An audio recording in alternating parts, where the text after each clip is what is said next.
Hey everyone, welcome back to my channel. Today, we're tackling one of the most satisfying cleaning jobs, getting that kitchen floor absolutely sparkling clean. Our kitchen sees so much action, right? From spilled morning coffee to late night snack crumbs, the floor really does see it all.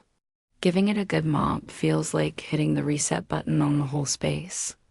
So let's get started. First, make sure you've swept or vacuumed thoroughly to pick up all that loose dirt and debris. You don't want to just be pushing around wet dust bunnies. Next, fill your bucket with hot water and your favorite floor cleaner. I love using something with a fresh citrus scent.